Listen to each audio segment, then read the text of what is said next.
Qaysi holatlarda svetoforning sariq chirog'iga o'tilganda ma'muriy javobgarlik kelib chiqmaydi?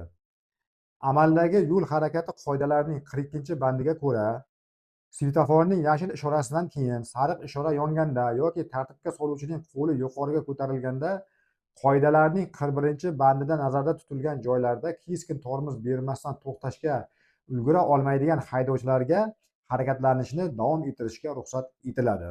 Xuddi shunday holat kuzatuvchilarimizdan birida ham sodir bo'ldi. Svetoforning yashil chirog'iga yaqinlashib kelayotganda sariq chirog'i yonib qolgan. Oqibatda transport vositasini keskin tormoz bermasdan to'xtashining iloji bo'lmaganligi sababli sariq chiroqdan o'tib ketgan.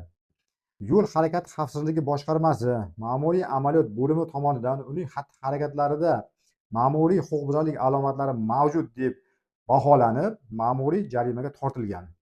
Ushbu ma'muriy jarimaga nisbatan va ma'muriy bayonnomaga nisbatan kuzatuvchimiz tomonidan sudga shikoyat kiritildi va sud tomonidan uning bu harakatlari ma'muriy huquqbuzarlik emas degan xulosaga kelindi.